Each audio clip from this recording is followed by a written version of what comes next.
हन्ताणम्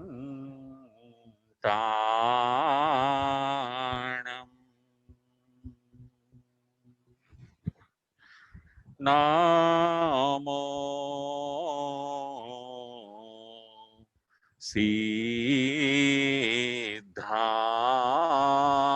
सिद्धाणम् नमो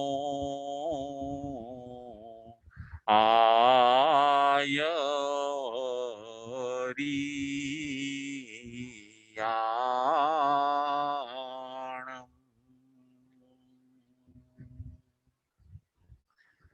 नमो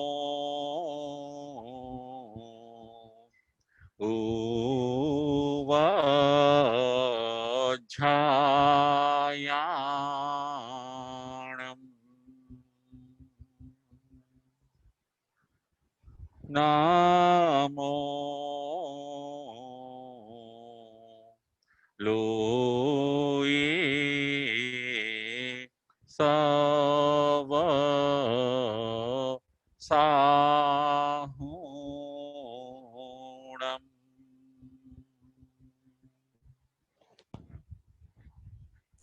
एसो पंचेनमोकारो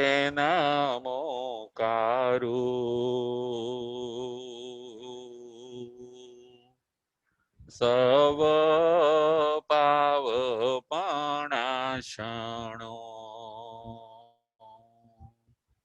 मंगलाणञ्च सविसिम् पढमं हवै मंगलम् पढमं हवै मंगलम्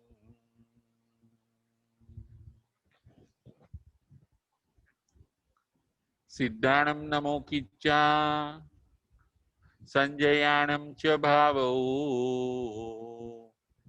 संति संति करेलो ये पत्तो गई मणुत्तरम पत्तो गई मणुत्तरम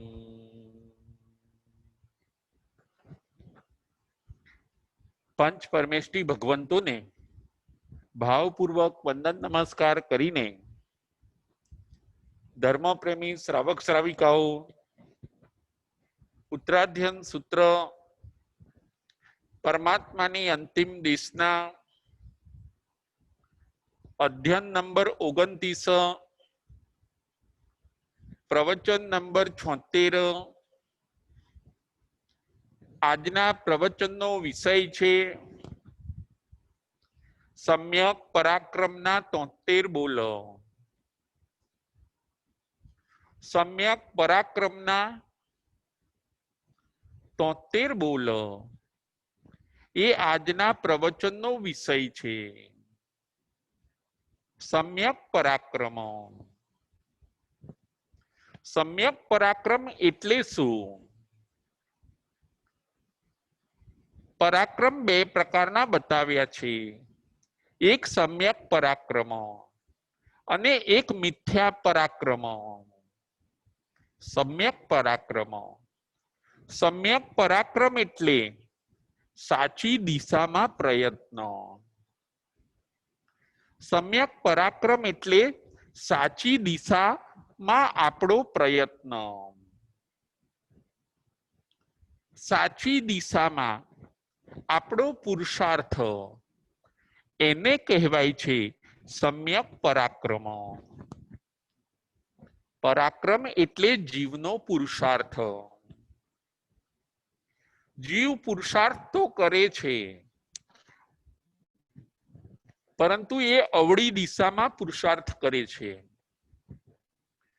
એ ઊંધી દિશામાં પુરુષાર્થ કરે છે એને કહેવાય છે મિથ્યા પરાક્રમ અત્યાર સુધી જીવે સાહસ ઘણું કર્યું છે પરંતુ એ બધું ખોટી દિશામાં સાહસ કર્યું છે અત્યાર સુધી જીવે મહેનત ઘણી કરી છે, પરંતુ એ ખોટી દિશામાં એને મહેનત કરી છે. રાઈટ દિશામાં, રાઈટ ડાયરેક્શનમાં પ્રયત્ન કરવો, પુરુષાર્થ કરવો, એને કહેવાય છે સમ્યક પરાક્રમ. 29મું અધ્યયન. સમ્યક પરાક્રમના 73 બોલો. આજે આપણે આ 73 બોલમાંથી 7 બોલ ઉપર આપણે વિચાર કરવાનો છે. આ અધ્યયનની અંદર ભગવાન આપણને એ પ્રેરણા આપે છે કે તમે સમ્યક પરાક્રમ કરો. ભલે તમે તમારો પુરુષાર્થ ધીમો હોય, એ ચાલી શકશે, પરંતુ દિશા રાઈટ હોવી જોઈએ. ભલે તમારો પુરુષાર્થ ધીમો હોય, ભલે તમારો પુરુષાર્થ મંદ હોય, પરંતુ દિશા સાચી હોવી જોઈએ. અત્યાર સુધી હે સાધક આત્માઓ, જે દિશામાં તમને સુખ શાંતિ મળે એવા ન હતા, એવી દિશામાં તમે સુખ શાંતિ મેળવવા માટે પુરુષાર્થ કર્યો છે. અત્યાર સુધી તમે મિથ્યા પુરુષાર્થ કર્યો, તમે ઘણું દોડ્યા છો, તમે દિવસ રાતના ઉજાગરા કર્યા છે સુખ શાંતિ મેળવવા માટે, પરંતુ માર્ગ ખોટો હતો, દિશા ખોટી હતી, એટલે તમારો પુરુષાર્થ ફેલ ગયો, તમારી મહેનત માથે પડી અને તમને લાભ થયો નહીં. હવે તમે સમ્યક પુરુષાર્થ કરો, ધીમો કરો પરંતુ સમ્યક કરો. થોડો કરો પુરુષાર્થ, પરંતુ તમે સમ્યક પુરુષાર્થ કરો, સાચો પુરુષાર્થ. દરેક આપણું સ્ટેપ આપણને સુખ શાંતિ બાજુ લઈ જાય, એને કહેવાય છે સમ્યક પુરુષાર્થ. આપણો દરેક પ્રયત્ન, આપણી દરેક પ્રવૃત્તિ, આપણો દરેક વિચાર આપણને સાચી દિશામાં સુખ શાંતિ બાજુ લઈ જાય, એને કહેવાય છે સમ્યક પુરુષાર્થ. મિથ્યા પુરુષાર્થને આપણે છોડવાનો છે. જે દિશામાં મંજિલ મળે એવું નથી, એ દિશાને આપણે છોડી દેવાની છે. મિથ્યા પુરુષાર્થ આપણે છોડવાનો છે અને સમ્યક પુરુષાર્થ આપણે કરવાનો છે. એ આ 29મા અધ્યયનની અંદર ભગવાન આપણને બતાવે છે. સમ્યક પરાક્રમના 73 બોલો. 73 બોલો. એમાંથી આજે આપણે 7 બોલ ઉપર વિચાર કરવાનો છે. પ્રથમ નંબરનો બોલ છે સંવેગ. પ્રથમ નંબરનો બોલ છે સંવેગ. બીજા નંબરનો બોલ છે નિર્વેદ. બીજા નંબરનો બોલ છે નિર્વેદ. ત્રીજા નંબરનો બોલ છે ધર્મ કથા. ત્રીજા નંબરનો બોલ છે ધર્મ કથા. ચોથા નંબરનો બોલ છે ગુરુ સાધર્મિકની શુશ્રૂષા. ચોથા નંબરનો બોલ છે ગુરુ સાધર્મિકની શુશ્રૂષા. પાંચમા નંબરનો બોલ છે આલોચના. પાંચમા નંબરનો બોલ છે આલોચના. છઠ્ઠા નંબરનો બોલ છે આત્મનિંદા. છઠ્ઠા નંબરનો બોલ છે આત્મનિંદા. સાતમા નંબરનો બોલ છે ગરહા. સાતમા નંબરનો બોલ છે ગરહા.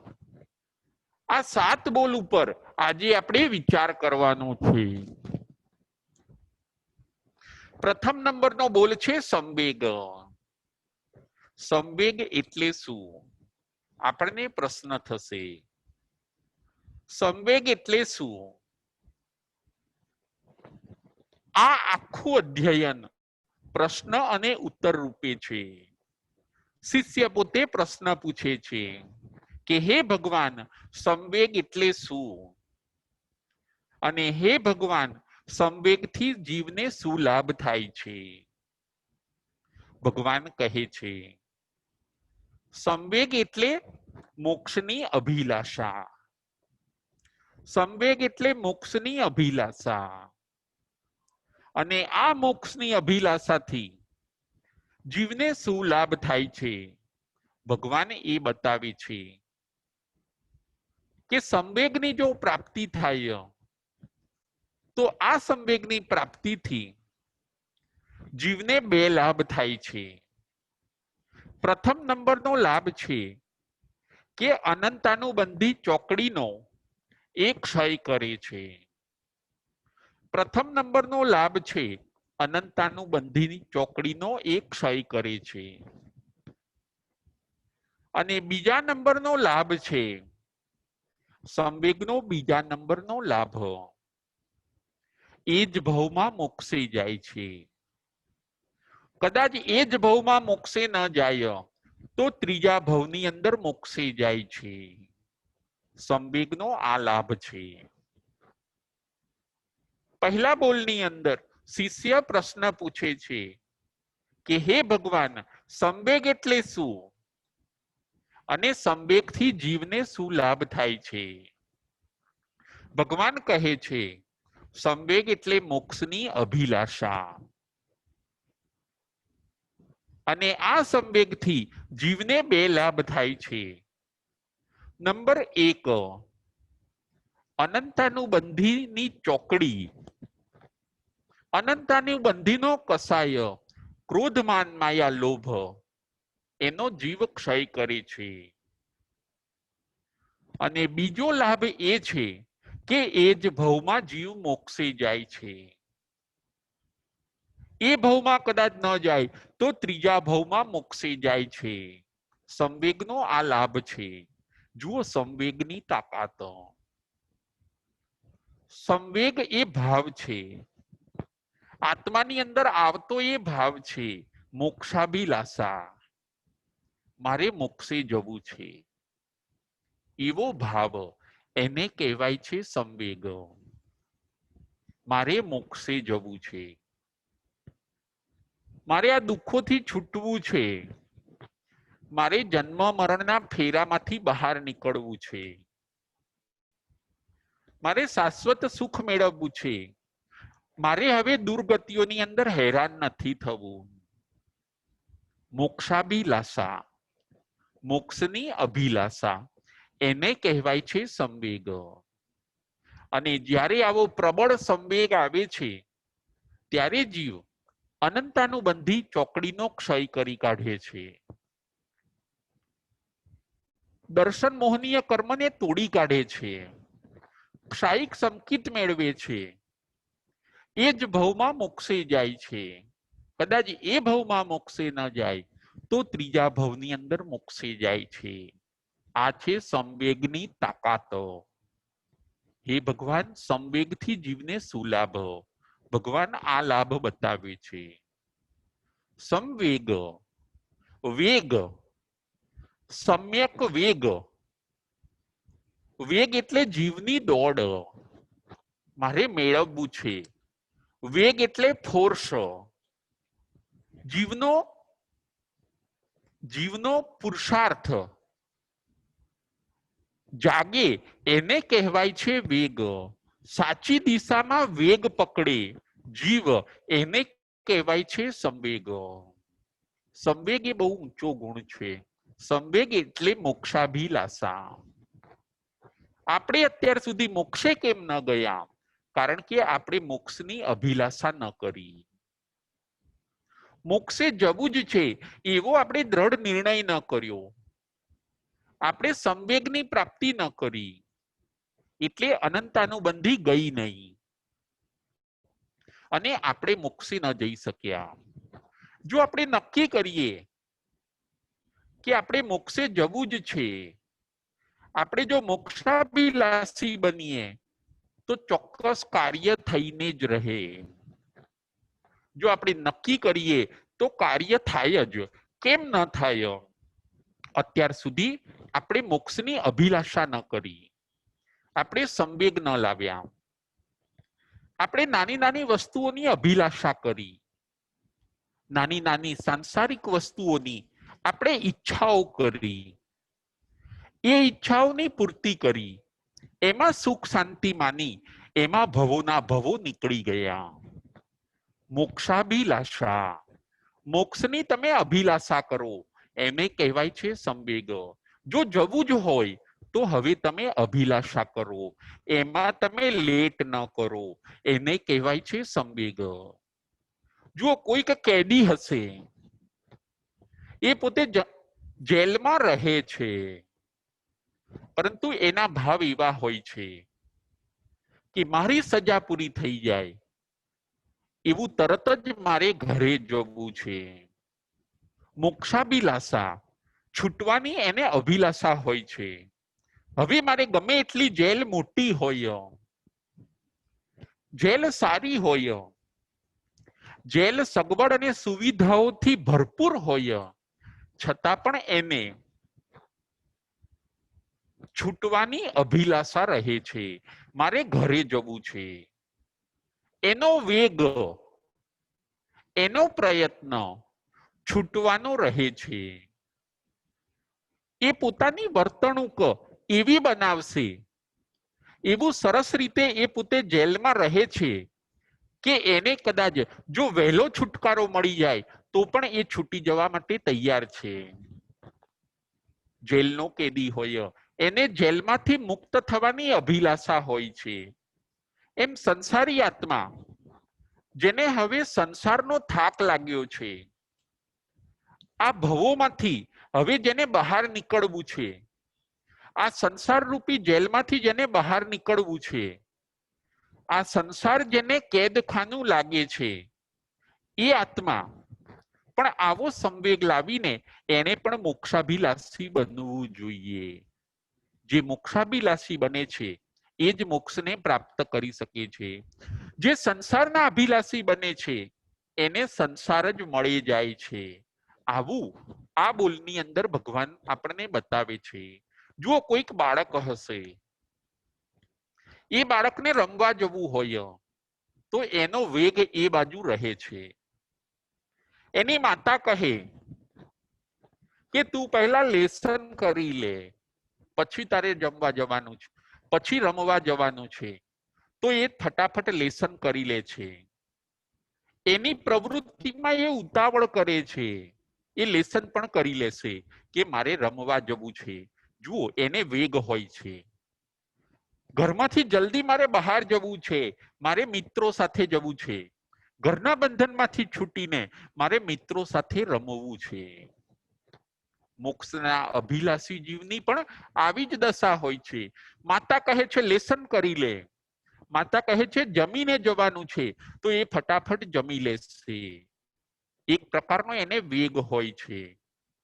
ફટાફટ જમીને એ પોતે રમવા જતો રહે છે. કેમ આવું બન્યું? એનો વેગ, એની બધી પ્રવૃત્તિ છૂટવા બાજુની હોય છે. એને કહેવાય છે, જ્યાં વેગ છે એને કહેવાય છે સંવેગ. આપણે આપણા જીવનની અંદર પણ સંવેગ લાવવાનો છે. સંવેગ એટલે મોક્ષાભિલાષા. બીજા નંબરનો પોઈન્ટ છે નિર્વેદ. નિર્વેદ એટલે શું? હે ભગવાન, નિર્વેદ એટલે શું? નિર્વેદ આવવાથી કે નિર્વેદને લાવવાથી જીવને શો લાભ થાય છે? ભગવાન કહે છે નિર્વેદ એટલે ભોગોની ઈચ્છા ન કરવી. નિર્વેદ એટલે ભોગોની ઈચ્છા ન કરવી. અને આ ભાવ આવવાથી જીવને 3 લાભ થાય છે. પ્રથમ નંબરનો લાભ, કામ ભોગથી જીવ વિરક્ત થાય છે. પ્રથમ નંબરનો લાભ છે કામ ભોગથી જીવ વિરક્ત થાય છે. બીજા નંબરનો લાભ છે આરંભ સમારંભનો ત્યાગ કરે છે. જીવ પોતે આરંભ સમારંભનો ત્યાગ કરે છે. અને ત્રીજા નંબરનો બોલ છે એ મોક્ષ માર્ગનો પથિક બને છે અને ત્રીજા નંબરનો લાભ છે એ મોક્ષ માર્ગનો પથિક બને છે. નિર્વેદ આવવાથી આવા 3 લાભ થાય છે. હે ભગવાન, નિર્વેદ એટલે શું અને નિર્વેદ આવવાથી જીવને શું લાભ થાય છે? નિર્વેદ એટલે કામભોગની ઈચ્છા ન કરવી, એવો ભાવ, એને કહેવાય છે નિર્વેદ. અને આ નિર્વેદ આવવાથી જીવને 3 લાભ થાય છે. નંબર 1, જીવ કામભોગથી વિરક્ત બને છે. બીજા નંબરનો લાભ, આરંભ સમારંભનો ત્યાગ કરે છે. અને ત્રીજા નંબરનો લાભ, મોક્ષ માર્ગનો પથિક બને છે. નિર્વેદ. સંવેગની જેમ આ નિર્વેદ પણ બહુ અગત્યનો ગુણ છે. નિર્વેદ, જેને નિર્વેદ ભાવ હોય છે એને ભોગવવાની ઈચ્છાઓ હવે રહેતી નથી. મનુષ્ય સંબંધી કામ ભોગ કે દેવ સંબંધી કામ ભોગ હવે ભોગવવાની એને ઈચ્છા રહેતી નથી.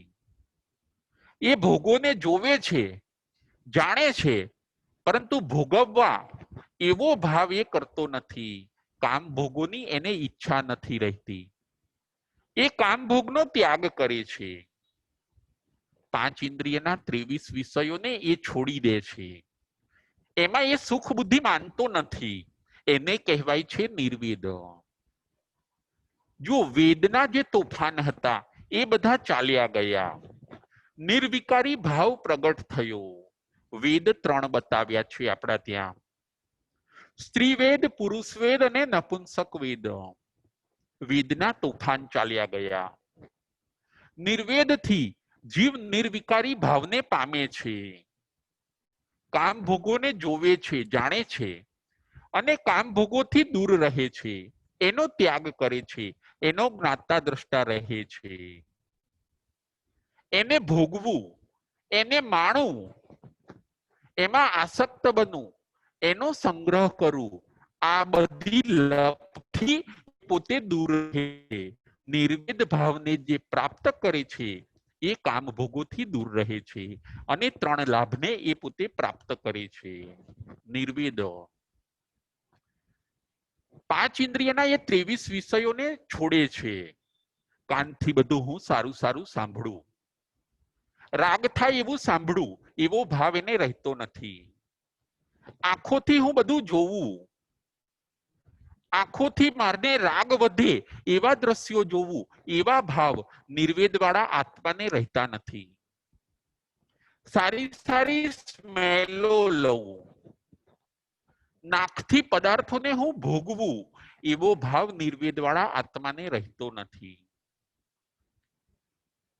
સારું સારું ખાવું, ટેસ્ટ વાળું ખાવું, એને હું ભોગવું, જીભથી હું સારા ટેસ્ટો ભોગવું, એવો ભાવ નિર્વેદ વાળા આત્માને રહેતો નથી. નિર્વેદ પણ બહુ અગત્યનો ગુણ છે. સાધક આત્મા પાસે સંવેગ પણ હોવો જોઈએ અને સાધક આત્મા પાસે નિર્વેદ પણ હોવો જોઈએ. સારા સારા ટચને હું ભોગવું, ગરમ વસ્તુઓ, સુવાળી વસ્તુઓ, ચીકણી વસ્તુઓ, ભારે વસ્તુઓ, આ બધી વસ્તુઓને હું ભોગવું, એવા ભોગના ભાવ રહેતા નથી નિર્વેદ વાળા આત્માને. નિર્વેદ પણ બહુ અગત્યનો ગુણ છે. સંવેગ અને નિર્વેદ. જેને સાધના માર્ગે જવું છે, જેને આરાધના માર્ગે આગળ જવું છે, એને ભોગવવાની દ્રષ્ટિમાંથી બહાર નીકળવું પડે છે. એને ભોગોને સાઈડમાં કરવા પડે છે. સંવેગ અને નિર્વેદ. પ્રથમ નંબરનો બોલ હતો સંવેગ, બીજા નંબરનો બોલ છે નિર્વેદ. ભોગોને એ ભેગા કરવામાં એ પોતે માનતો નથી. ભોગ કદાચ છૂટી જાય તો એમાં એને હર્ષ કે શોક રહેતો નથી નિર્વેદ વાળા આત્માને, કારણ કે એનું લક્ષ્ય મોક્ષ છે. એને મોક્ષ સાથે નિસ્બત છે. હવે મનુષ્યના કામ ભોગ મળ્યા તોય શું અને ન મળ્યા તોય શું? દેવલોકના સુખોની પણ એને ઈચ્છા રહેતી નથી. ઇન્દ્ર કે ચક્રવર્તીના સુખોની પણ એને ઈચ્છા રહેતી નથી. નિર્વેદ વાળા આત્માને. બીજા નંબરનો બોલ છે નિર્વેદ. નિર્વેદથી 3 વસ્તુઓ પ્રાપ્ત થાય છે, ભગવાન એમ કહે છે. ત્રીજા નંબરનો બોલ છે ધર્મ શ્રદ્ધા. ધર્મ શ્રદ્ધાથી જીવને શું પ્રાપ્ત થાય છે? હે ભગવાન, ધર્મ શ્રદ્ધાથી જીવને શું પ્રાપ્ત થાય છે? શિષ્ય પ્રશ્ન પૂછે છે, ભગવાન જવાબ આપે છે, ધર્મની શ્રદ્ધા. જો ધર્મની શ્રદ્ધા બરાબર પાકી હોય તો ભગવાન એના 2 લાભ બતાવે છે. પ્રથમ લાભ એ બતાવે છે કે ધર્મ શ્રદ્ધાથી જીવ ગૃહસ્થાશ્રમને છોડીને અણગાર ધર્મને અંગીકાર કરે છે. પ્રથમ નંબરનો લાભ. ધર્મ શ્રદ્ધાથી જીવ ગૃહસ્થાશ્રમને છોડીને અણગાર ધર્મને અંગીકાર કરે છે, જેની ધર્મ શ્રદ્ધા પાકી છે. અને બીજો લાભ બતાવે છે કે મોક્ષ મેળવે છે. ધર્મ શ્રદ્ધા જેની પાકી છે એ પોતે મોક્ષ મેળવે છે. ધર્મ શ્રદ્ધાના આવા 2 લાભ ભગવાન આ અધ્યયનની અંદર બતાવે છે. ધર્મની શ્રદ્ધા. શ્રદ્ધા એ તો પાયો છે. જો પાયો મજબૂત હશે તો એના ઉપર આપણે બિલ્ડિંગ બનાવી શકીએ છીએ. એવી રીતે જેની ધર્મ શ્રદ્ધા સોલિડ છે, સંકિત પણ જેનું દ્રઢ છે અને ચારિત્ર પણ જેનું દ્રઢ છે, પાયો મજબૂત હશે તો બિલ્ડિંગ બનતા વાર લાગવાની નથી. એમ જેની શ્રદ્ધા સોલિડ છે એના ત્યાં ચારિત્રનું ઘર બનતા વાર નહીં લાગે અને એ જ ભવની અંદર એ આત્મા મોક્ષ પણ મેળવી લે છે. ધર્મ શ્રદ્ધાના આવા 2 લાભ ભગવાન બતાવે છે. આપણી શ્રદ્ધા કાચી ન હોવી જોઈએ. કાચી પણ ન હોવી જોઈએ શ્રદ્ધા, અને કોઈક વાર શ્રદ્ધા અને પાછી કોઈક વાર અશ્રદ્ધા, આવું પણ ન હોવું જોઈએ. કાચી શ્રદ્ધા પણ ન હોવી જોઈએ, કોઈક વાર શ્રદ્ધા અને કોઈક વાર અશ્રદ્ધા, આવી સ્થિતિ પણ આપણી ન હોવી જોઈએ. આપણી ધર્મ શ્રદ્ધા દ્રઢ હોવી જોઈએ, પાકી હોવી જોઈએ, તો આપણને આવા 2 લાભ મળે છે. ધર્મ શ્રદ્ધાથી 2 લાભ મળે છે. આ હતો ત્રીજા નંબરનો બોલ. ચોથા નંબરનો બોલ છે ગુરુ સાધર્મિકની શુશ્રૂષા. હે ભગવાન, શિષ્ય પ્રશ્ન પૂછે છે, ગુરુની અને સાધર્મિકની સેવા કરવાથી જીવને શું લાભ થાય છે? કોઈક ગુરુની અને સાધર્મિકોની સેવા કરે છે તો એને શું લાભ થાય છે? ગુરુ અને સાધર્મિક. અહીંયા સાધર્મિક એટલે કોણ?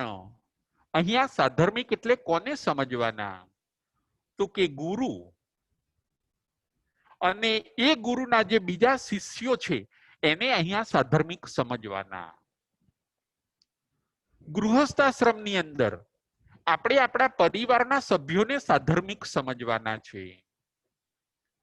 સંયમ જીવનની અંદર ગુરુ અને ગુરુના બીજા બધા જે શિષ્ય છે, ગુરુના જે શિષ્યાઓ છે, એમને સાધર્મિક સમજવાના છે. ચોથા નંબરનો બોલ છે ગુરુ સાધર્મિકની સેવા કરવાથી જીવને શું લાભ થાય છે? ભગવાન કહે છે કે ગુરુ અને સાધર્મિકની સેવા કરવાથી 2 લાભ થાય છે. પહેલો લાભ છે જીવનમાં વિનય વધે છે. ગુરુ અને સાધર્મિક ની સેવા કરવાથી જીવનની અંદર વિનય વધે છે. અને બીજો લાભ છે દુર્ગતિ અટકે છે અને સદગતિ મળે છે. બીજો લાભ છે દુર્ગતિ અટકે છે અને સદગતિ મળે છે. ગુરુ અને સાધર્મિકની સેવા કરવાથી આ બે લાભ આપણને થાય છે. જો કોઈકની સેવા કરવાથી, આપણા વડીલોની સેવા કરવાથી આપણામાં વિનય વધે છે. વિનય અગત્યનો ગુણ છે. વિનય વધવો જોઈએ. જો જીવનમાં આપણે બધું વધે છે, આપણી બુદ્ધિ પણ વધે છે, ઘણીવાર આપણી સંપત્તિ પણ વધે છે, આપણો પરિવાર પણ વધે છે, એમ આપણા જીવનની અંદર વિનય પણ વધવો જોઈએ.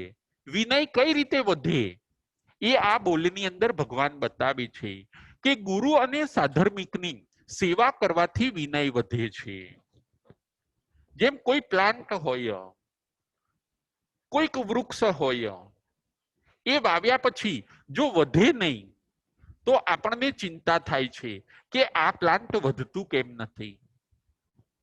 કોઈક નાનું બાળક હોય, એ બાળકની હાઈટ વધે નહીં તો આપણને દુઃખ થાય કે આ બાળકની હાઈટ કેમ વધતી નથી. કોઈક નાનું બાળક હોય, જો એની બુદ્ધિ ન વધતી હોય તો આપણે ટેન્શનમાં આવી જઈએ કે આની બુદ્ધિ કેમ વધતી નથી. બધું વધવું જોઈએ. એમ અધ્યાત્મ જગતમાં વિનય પણ વધવો જોઈએ. પરંતુ ઘણીવાર દુઃખ સાથે કહેવું પડે છે કે આપણા જીવનની અંદર ઉંમર વધતી જાય છે પરંતુ વિનય વધતો નથી. આ અગત્યનો ગુણ છે, એ વધવો જોઈએ, એ ડબલ થવો જોઈએ. આપણે દરેકનો વિનય કરવો જોઈએ. વિનય વધે છે સેવા કરવાથી. ગુરુ અને સાધર્મિકની સેવા કરવાથી વિનય વધે છે. આપણે આપણા વડીલોનો વિનય કરવાનો છે. આપણે નાના મોટા સર્વનો વિનય કરવાનો છે. રોજ રોજ આપણા જીવનની અંદર વિનય પણ વધવો જોઈએ. જેમ આપણા જીવનમાં જ્ઞાન વધતું જાય છે એવી રીતે વિનયનો ભાવ પણ વધવો જોઈએ. વિનય આવે છે પછી અહંકાર આદિ દુર્ગુણો નાશ પામે છે, જતા રહે છે અને આત્મા અધ્યાત્મ માર્ગે ખૂબ વિકાસ કરે છે. પહેલા નંબરનો આ લાભ બતાવ્યો ભગવાને કે જીવનમાં વિનય વધે છે. અને બીજા નંબરનો લાભ ભગવાન બતાડે છે કે ગુરુ અને સાધર્મિકની સેવા કરવાથી એ આત્મા દુર્ગતિમાં જતો નથી. જે માતા પિતાની સેવા કરે છે, જે ગુરુની સેવા કરે છે, જે વડીલોની સેવા કરે છે, એ સાતા વેદનીય કર્મ બાંધે છે અને દુર્ગતિ કેન્સલ થઈ જાય છે. એ આત્મા સદગતિનો સ્વામી બને છે. આવો લાભ થાય છે ગુરુ અને સાધર્મિકોની સેવા કરવાથી. આ હતો ચોથા નંબરનો બોલ. પાંચમા નંબરનો બોલ છે આલોચના. આલોચના કરવાથી, હે ભગવાન, આલોચના કરવાથી જીવને શું લાભ થાય છે? આલોચના એટલે જે કઈ દોષ લાગ્યા હોય એને વિચારવા, એ દોષોને ગુરુને કહેવા. જે કઈ પાપ દોષ લાગ્યા હોય, જે કઈ ભૂલ થઈ ગઈ હોય, એ ગુરુને કહેવા. એનું નામ છે આલોચના. ભગવાન કહે છે કે આલોચના કરવાથી જીવને 3 લાભ થાય છે. પ્રથમ નંબરનો લાભ છે 3 શલ્યને એ ઉખાડીને ફેંકી દે છે. જે શિષ્ય આલોચના કરે છે, જે સાધક આત્મા આલોચના કરે છે પોતાના ભૂલોની, એ 3 શલ્યને ઉખાડીને ફેંકી દે છે. આત્મામાંથી 3 શલ્યને. કયા 3 શલ્ય? મિથ્યાત્વ, મિથ્યાત્વ, માયા અને નિદાન. મિથ્યાત્વ, માયા અને નિદાન, આ 3 શલ્યને જીવનમાંથી ઉખાડીને બહાર ફેંકી દે છે. આ 3 શલ્ય ને કાંટા સાથે સરખાવવામાં આવ્યા છે. આ 3 શલ્ય એ આપણી પ્રગતિમાં અવરોધક છે. આલોચના કરનાર સાધક આત્મા આ 3 શલ્યને ઉખાડીને બહાર ફેંકી દે છે. આ હતો પ્રથમ નંબરનો લાભ. બીજા નંબરનો લાભ છે આલોચના કરનાર રુજુ ભાવને પ્રાપ્ત કરે છે. જે ગુરુ પાસે આલોચના કરે છે પોતાના ભૂલોની, પોતાને લાગેલા અથવા પોતે કરેલા પાપ દોષોની જે આલોચના કરે છે ગુરુ પાસે, એ રુજુ ભાવને પ્રાપ્ત કરે છે. રુજુ ભાવ એટલે સરળતાને, એનો સરળતા ગુણ ગ્રોથ થાય છે. એ આત્મામાં સરળતા વધે છે. સરળતા વધે પછી વિકાસ જીવનો થતો હોય છે. એનું કનેક્શન સરળતા સાથે છે. આલોચનાનું કનેક્શન સરળતા સાથે છે. જીવમાં સરળતાનો ગુણ વધે છે. એનું વાંકા ચૂકાપણું નીકળી જાય છે. આ થયો બીજા નંબરનો લાભ. અને ત્રીજા નંબરનો લાભ છે કે આલોચના કરનાર જીવ એ સ્ત્રી વેદ કે નપુંસક વેદ બાંધતો નથી. જે જીવ આલોચના કરે છે એ જીવ સ્ત્રી વેદ કે નપુંસક વેદ બાંધતો નથી. કદાચ બંધાઈ ગયું હોય તો એની એ નિર્જરા કરી કાઢે છે. એના પર્યાયો જો કદાચ ભેગા થયા હોય તો એની એ નિર્જરા કરી દે છે. આલોચના કરનાર આવા 3 લાભને મેળવે છે. સાધક આત્માએ જો મોક્ષે જવું હોય તો આ બધું જે કરવું પડે એ બધું કરવાની તૈયારી રાખવી પડે છે. સમ્યક પરાક્રમના 73 બોલો. આપણે 73 બોલ ઉપર વિચાર કરવાનો છે. 29મું અધ્યયન ઉત્તરાધ્યયન સૂત્રનું સમ્યક પરાક્રમના 73 બોલો. છઠ્ઠા નંબરનો બોલ છે આત્મનિંદા. હે ભગવાન, આત્માની નિંદા કરવાથી જીવને શું લાભ થતો હોય છે? છઠ્ઠા નંબરનો બોલો. ભગવાન કહે છે કે આત્માની નિંદા, પોતાના આત્માની નિંદા કરવાથી જીવને 2 લાભ થતા હોય છે. આત્મનિંદા એટલે શું? આત્મનિંદા એટલે કાન પકડવા.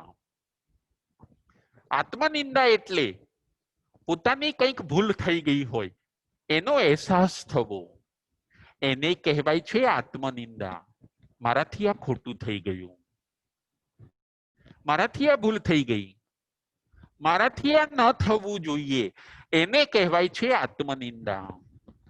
જોજો આજે જીવો આત્માની પ્રશંસા કરે છે, પોતાના આત્માની પ્રશંસા કરે છે કે મેં આમ કર્યું અને મેં આમ કર્યું, મેં આટલું સારું કરીને મેં આમ કર્યું. પોતાના આત્માની પ્રશંસા કરે છે. પરંતુ સાધક આત્મા પોતાના આત્માની નિંદા કરે છે કે મારાથી આ ભૂલ થઈ ગઈ, મારાથી એકે સામાયિક ન થઈ, આવું તો કેમ ચાલે? કેટલા બધા દિવસો થઈ ગયા, કેટલી બધી મારી ઉંમર થઈ ગઈ, હજી મને પ્રતિક્રમણ પણ કંઠસ્થ આવડતું નથી, આવું કેમ ચાલે? આ કહેવાય છે આત્મનિંદા. કેટલા બધા મારા જીવનના વર્ષો જતા રહ્યા, હજી મેં કોઈ મોટી તપશ્ચર્યા કરી નથી, આવું તો કેમ ચાલે? હજી મેં કોઈ શાસ્ત્ર વાંચન કર્યું નથી, આવું કેમ ચાલે? ન ચાલવું જોઈએ. આને કહેવાય છે આત્મનિંદા. આત્મનિંદા કરવાથી ભગવાન કહે છે જીવને 2 લાભ થાય છે. પ્રથમ નંબરનો લાભ છે પશ્ચાતાપ થાય છે. પ્રથમ લાભ છે પશ્ચાતાપ થાય છે. જુઓ, પશ્ચાતાપ એ સાબુ છે, એ પાપને વોશ કરી કાઢે છે. પશ્ચાતાપનો સાબુ જ્યારે આત્મા ઉપર લાગે છે ત્યારે પાપના ડોટ્સ બધા ધોવાઈ જાય છે. પ્રથમ નંબરનો લાભ થાય છે પશ્ચાતાપ. અને બીજા નંબરનો લાભ થાય છે કે મોહનીય કર્મનો ક્ષય થાય છે. આત્મનિંદા કરવાથી મોહનીય કર્મનો ક્ષય થાય છે. આવી રીતે આત્મનિંદા કરવાથી 2 લાભ ભગવાન બતાવે છે. આત્મનિંદા ગુરુ પાસે કરવાની હોતી નથી. ઘણીવાર આત્મનિંદા સ્વયં પોતે જ કરવાની હોય છે. પોતે જ પોતાના આત્માને ઠપકો આપવાનો હોય છે, પોતે જ પોતાના આત્માને સમજાવવાનો હોય છે. એને કહેવાય છે આત્મનિંદા. આ હતો છઠ્ઠા નંબરનો બોલ. હવે 7મા નંબરનો બોલ છે ગરહા. હે ભગવાન, ગરહા કરવાથી જીવને શું લાભ થાય છે? શિષ્ય પ્રશ્ન પૂછે છે કે હે ભગવાન, ગરહા કરવાથી જીવને શું લાભ થાય છે? ભગવાન જવાબ આપે છે, ગરહા કરવાથી જીવને એક લાભ થાય છે. ગરહા પણ ગુરુ પાસે કરવાની હોય છે. આપણે ત્યાં શબ્દો આવે છે, નિંદામી, ગરિહામી, અપ્પાણમ, બોસિરામી. જ્યારે આપણે સામાયિક આદિના પાઠ બોલીએ, પ્રતિક્રમણના પાઠ બોલીએ, ત્યારે આ શબ્દો આવતા હોય છે. નિંદામી એટલે હું નિંદા કરું છું મારા દુષ્કૃત્યની. ગરિહામી એટલે ગુરુ સમક્ષ હું ગરહા કરું છું. અને અપ્પાણમ બોસિરામી એ ભૂલને મારા આત્મા ઉપરથી ઓસરાવું છું. નિંદામી, ગરિહામી, અપ્પાણમ, બોસિરામી. હે ભગવાન, ગરહા કરવાથી જીવને શું લાભ થાય છે? જે કંઈ ખોટું થઈ ગયું હોય એ ગુરુ પાસે કહેવાથી જીવને શું લાભ થાય છે? તો એનો જવાબ એ આપે છે ભગવાન કે ગરહા કરવાથી જીવને એક લાભ થાય છે. એના મન વચન કાયાના યોગ સાફ બને છે. એના યોગોની શુદ્ધિ થાય છે. એના મન વચન અને કાયાના યોગ સાફ થાય છે. ગરહા કરવાથી એનું માઇન્ડ વોશ થયું. હવે એના માઇન્ડમાં જે ગિલ્ટી હતી એ દૂર થઈ અને એને પોતાના યોગોને શુદ્ધ કર્યા.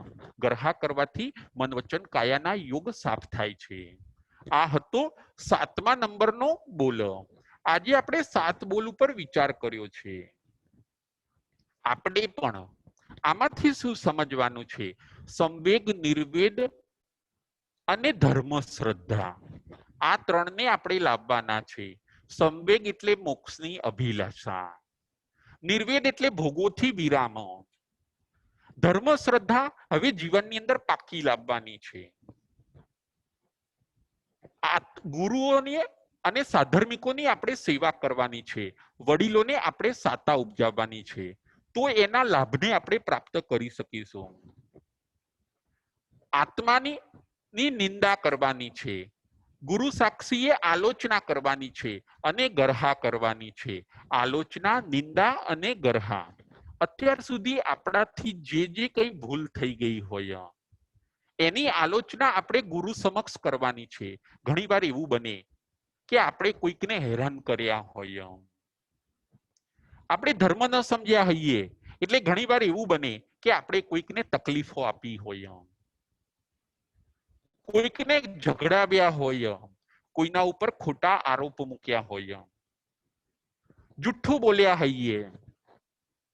વહેંચણીની અંદર કુટુંબના સંપત્તિની કઈ વહેંચણી થતી હોય એની અંદર કંઈક આપણે દગો પ્રપંચ રમ્યા હોઈએ, ઝાડ કપાવ્યા હોય, તળાવો ઉલેચાવ્યા હોય, કોઈકને મોટું નુકસાન કર્યું હોય, ધર્મ સમજ્યા પહેલા જો આપણે કંઈક આવું કર્યું હોય, આપણને ખ્યાલ હોય કે આપણાથી હવે આ ભૂલ થઈ ગઈ છે, તો એની આપણે આલોચના, નિંદા અને ગરહા કરવાની છે.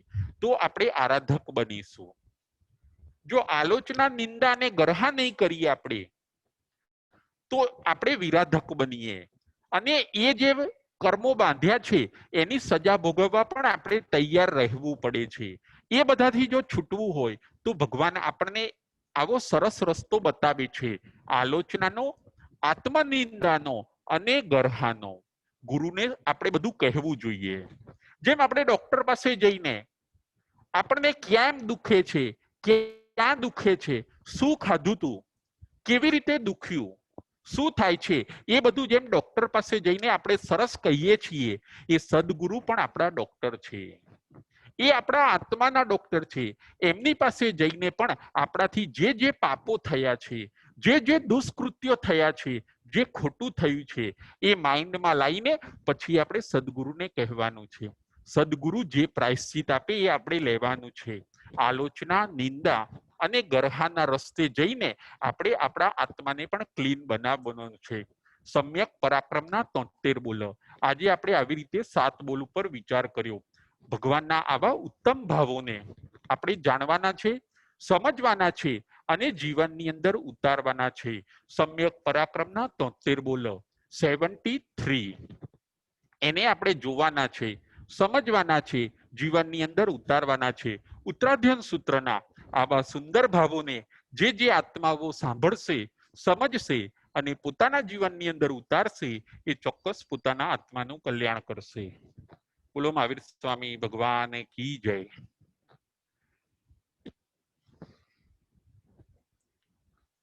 જમ વૈદમ બચ્ચા મિલિયમ ખરમ જખરમ પયણમ વિનયનમ જોગિનમ ઘોષિનમ સુઠુદિનમ દુઠુ પડીછિયમ અકાલી કૌ સજાવ કાલીન કૌ સજાવ સજય સજયમ સજયન સજયમ. એમ ભણતા ગણતા ચિંતવતા જ્ઞાનના 14 માઇલો કોઈ પણ અતિચાર મને કે તમને લાગ્યો હોય તો અરિયંતન સિદ્ધ કેવડી ભગવાન આપની સાક્ષી એ તસ્મી ઈચ્છામિ દુક્કડમ. પ્રશ્નોત્તરી.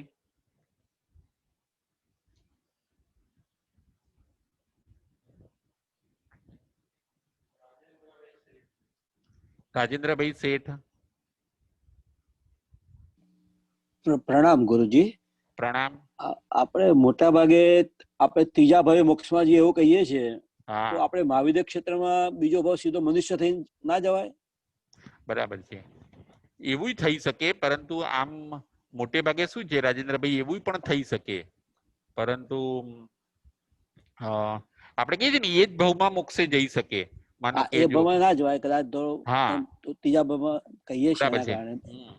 કારણ કે આપણે શું છે, જો અહીંયા એ સમકીર્તિ આત્મા હોય ને તો સમકીર્તિનો બંધ પડે છે દેવલોકનો, એટલે આપણે બીજો બર્થ એનો દેવલોકનો ગણીએ છીએ, અને પછી ત્રીજો બર્થ આપણે મહાવિદેહનો ગણીએ છીએ.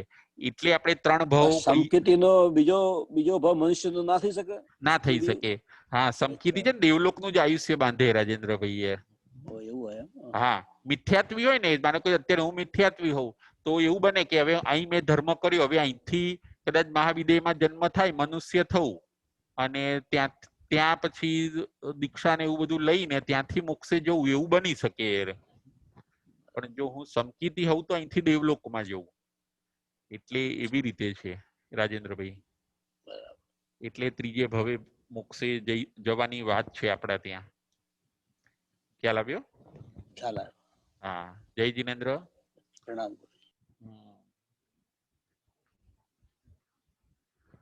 હવે આગળ પ્રશ્ન, સંવેગ એટલે શું અને સંવેગના કેટલા લાભ છે?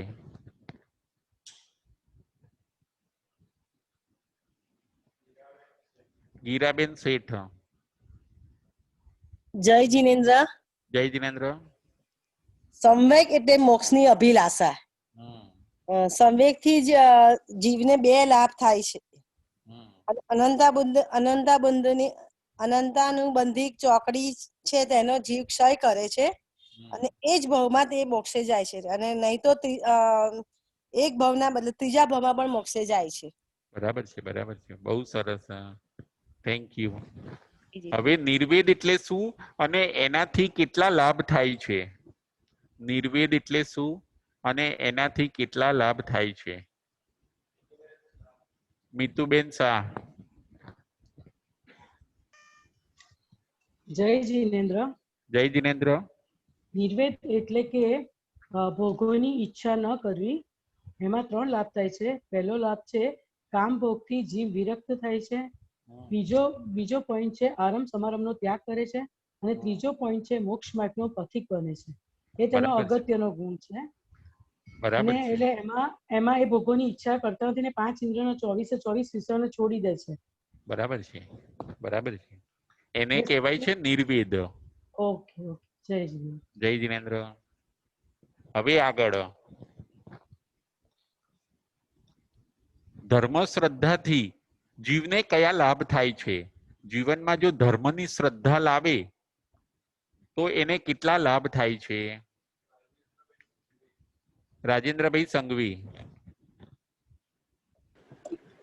ધર્મ શ્રદ્ધાથી જીવને ધર્મ પ્રત્યેનો સંવેગ ઉપડે છે, અને નિર્વેદથી વિરામ પામે છે. એટલે નિર્વેદ નહીં, સંસારના રાગ, વિષય કે રાગ છે એ બધાથી એને વિરામ પામી જાય છે, અને એ સરળતાને પ્રાપ્ત કરે છે.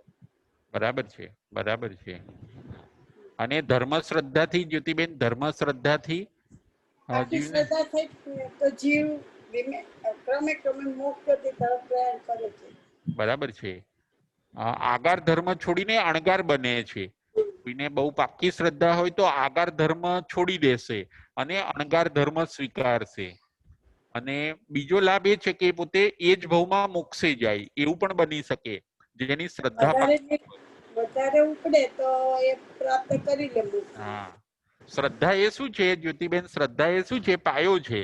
પાયો છે. હા, શ્રદ્ધા એ તો ધર્મનો પાયો છે. જેટલી શ્રદ્ધા મજબૂત હોય એટલો જીવ સરસ વિકાસ કરી શકે. બરાબર. જય જેમ શ્રી આપણે હા, હવે આગળ ગુરુ સાધર્મિકની શુશ્રૂષા કરવાથી જીવને શું લાભ થાય છે? ગુરુ સાધર્મિકની શુશ્રૂષા કરવાથી જીવને શું લાભ થાય છે? બકુલાબેન શાહ. હેલો, હા, જય જય જિનેન્દ્ર. જિનેન્દ્ર. સાતામાં ગુરુજી. હા, સાતામાં. બોલો. ગુરુ અને ગુરુ સાધર્મિકની સાધર્મિકની સેવા કરવાથી બે લાભ થાય છે. એક તો જીવનમાં વિનય વધે છે અને બીજું દુર્ગતિ અટકે છે અને સદગતિ મળે છે. બરાબર છે. સાધર્મિકો એટલે કોણ લેવાના બકુલાબેન? સાધર્મિકો એટલે જો સંસારી અવસ્થામાં હોય તો આપણા પરિવાર વાળા આપણા સાધર્મિક છે, અને સંયમીમાં ગુરુ અને એમના જ શિષ્ય બીજા એ બધા સાધર્મિક છે. સાધર્મિક છે. એમની સેવા કરવાથી કયો ગુણ વધે છે? વિનય ગુણ. વિનય ગુણ વધે. બરાબર. હા, વિનય ગુણ વધે છે. અત્યાર સુધી જોજો બકુલાબેન, એવું બન્યું છે કે માણસનું બુદ્ધિ વધે છે પણ ઘણીવાર વિનય વધતો નથી. માનો કે માણસમાં બુદ્ધિ વધે છે, જ્ઞાન વધે છે, એનામાં ઉંમર પણ વધે પરંતુ વિનય ન વધે. જ્યારે આવી રીતે કોઈની સેવા નહીં કરી હોય. હા, એને સેવા ન કરી હોય. પણ આની અંદર એમ કહે છે કે જેટલો ભાવ કરશે વડીલો પ્રત્યે, જેટલો સેવા કરશે એટલો એનામાં વિનય ભાવ વધશે. અને જેમ પૈસા વધે તો આપણે રાજી થઈએ કે ના થઈએ બકુલાબેન? જીવનમાં સંપત્તિ વધે છે તો આપણે રાજી થઈએ છીએ. એવી રીતે જીવનની અંદર આપણે પણ જો સંપત્તિ વધારવાનું આપણે લક્ષ્ય રાખીએ છીએ, એવી રીતે વિનયને વધારવાનું પણ આપણે લક્ષ્ય રાખવું જોઈએ. આ ખ્યાલ વાતની આવ્યો? સમજાણો હવે. હા, આપણને જેમ સંપત્તિ કે આપણી કરોડ થઈ ગયા તો એમ થાય કે ના, હજી 2 કરોડ થવા દો કે આપણી પાસે, કે એવી રીતે વિનય પણ આપણા પાસે વધે એવું આપણે લક્ષ્ય રાખવું જોઈએ. કોઈ કદાચ આપણો અવિનય કરે તો પણ ભગવાન કે છે કે નહીં, તમારે વિનય કરવાનો. એને સમજ આવશે ત્યારે એને એમ થશે કે ના, મેં ખોટું કર્યું. અને બીજો લાભ છે ને, સાતાવેદનીય કર્મ બાંધી શકાય ને આનાથી. હા, આનાથી સાતાવેદનીય કર્મો બાંધે છે. અને બીજો એક લાભ એ બતાવ્યો કે દુર્ગતિ અટકી જાય છે. હા, કારણ કે એને બધાને સાતા પહોંચાડી ને, એટલે હવે દુર્ગતિમાં નહીં જાય, એ સદગતિમાં જાય છે. હા, ખ્યાલ આવ્યો? હા, જય જિનેન્દ્ર. હવે આગળ પ્રશ્ન. આલોચના કરવાથી જીવને શું લાભ થાય છે? આલોચના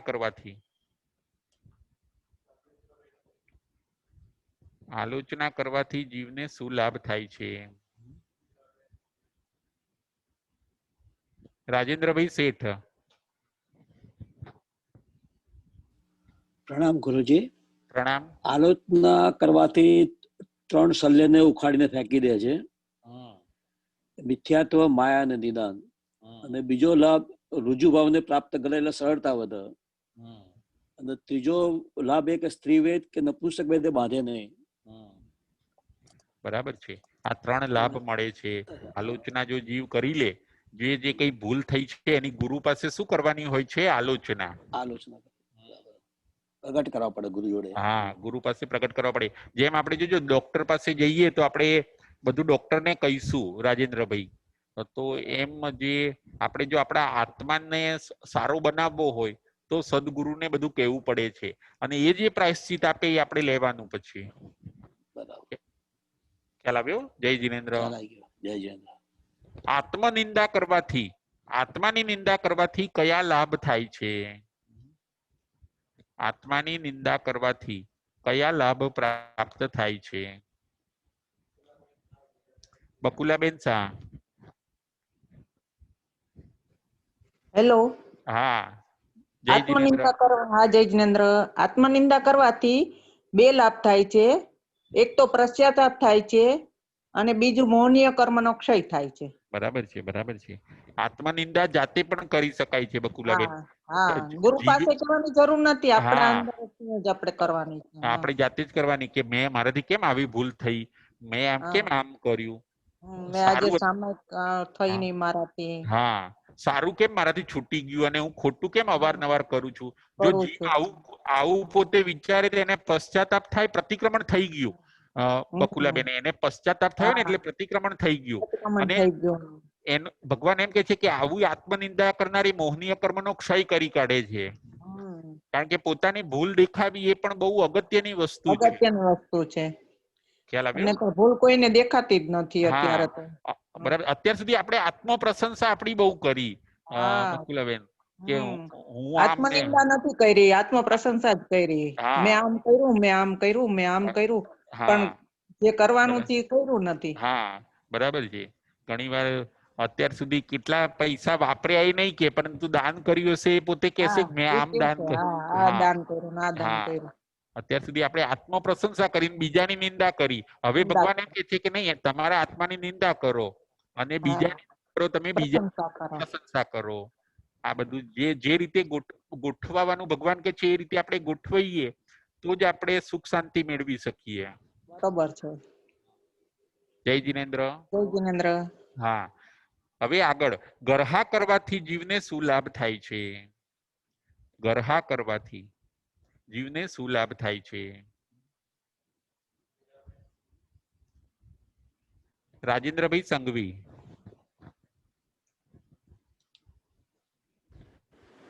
જય જીનેન્દ્ર ગુરુદેવ. જય જીનેન્દ્ર. હા સાતામાં. ગ્રહણ કરવાથી જીવને એક લાભ થાય છે. મન વચન કાયાના યોગોને આપણા જે કોઈ દોષ લેતા હોય, કોઈ બંધાઈ ગયું હોય એ વોશ થઈ જાય છે. અને ગ્રહણ કરવાથી આપણો આત્મા નિર્મળ બને છે. બરાબર છે, બરાબર છે. આ યોગો આપણા શુદ્ધ બને છે. શુદ્ધ બને છે. હા, જેમ ગરહા કરીએ, કોઈ કપડું ધોવે તો કપડું શુદ્ધ થઈ જાય કે નહીં જ્યોતિબેન? કપડું ચોખ્ખું થાય છે. હા, એવી રીતે ગરહા કે તમારે ગુરુ પાસે કરવાની. ઘરમાં વડીલ હોય એની પાસે પોતાની ભૂલ કહેવાની, અને એ આવી રીતે ગરહા કરે તો એના મન એનું ચોખ્ખું થઈ જાય છે. જ્યોતિબેન, ખ્યાલ આવ્યો? હવે છેલ્લો પ્રશ્ન. આજે કયા 7 બોલ ઉપર આપણે વિચાર કર્યો? આજે કયા 7 બોલ ઉપર આપણે વિચાર કર્યો? મીતુબેન શાહ. જય જીનેન્દ્ર. જય જીનેન્દ્ર. આજે આપણે 7 પોઈન્ટ ઉપર વિચાર કર્યો. એમાં પહેલો છે બોલ સંવેદ, બીજો બોલ છે નિર્વેદ, બીજો બોલ છે ધર્મશ્રદ્ધા, ચોથો બોલ છે ગુરુ સાધર્મિકની શુશ્રૂષા, પાંચમો બોલ છે આલોચના, છઠ્ઠો બોલ છે આત્મનિંદા અને સાતમો બોલ છે ગરહા. બહુ સરસ, બહુ સરસ. હવે છેલ્લો પ્રશ્ન. સમ્યક પરાક્રમ એટલે શું? સમ્યક પરાક્રમ એટલે શું? સમ્યક પરાક્રમ એટલે શું? સમ્યક પરાક્રમ એટલે શું? રાજેન્દ્રભાઈ. ગીરાબેન શેઠ, સમ્યક પરાક્રમ એટલે શું? સમ્યક પરાક્રમ. જય જીનેન્દ્ર. જય જીનેન્દ્ર. હા બોલો. સમ્યક પરાક્રમ એટલે સમ્યક પુરુષાર્થ. બરાબર છે. આ 73 બોલમાં સમ્યક પુરુષાર્થ કરવાનો છે. બરાબર છે. અને બીજું ગીરાબેન શું કહેવાશે? સમ્યક પરાક્રમ એટલે છે ને રાઈટ દિશામાં પુરુષાર્થ. ગીરાબેન, ખ્યાલ આવ્યો? બરાબર. સાચી દિશામાં પુરુષાર્થ. અત્યાર સુધી જીવે ખોટી દિશામાં પુરુષાર્થ કર્યો. સમ્યક પરાક્રમ એટલે સાચી દિશાની અંદર પુરુષાર્થ કરવો, એને કહેવાય છે સમ્યક પુરુષાર્થ. અત્યાર સુધી આપણે પુરુષાર્થ તો બહુ કર્યો, પરંતુ આપણે ખોટી દિશામાં કર્યો, ભગવાન કે છે. હવે જે કરવાનું છે એ તમે કરો, એને કહેવાય છે સમ્યક પુરુષાર્થ. ખ્યાલ આવ્યો? જય જીનેન્દ્ર. જય મહાવીર. જય મહાવીર.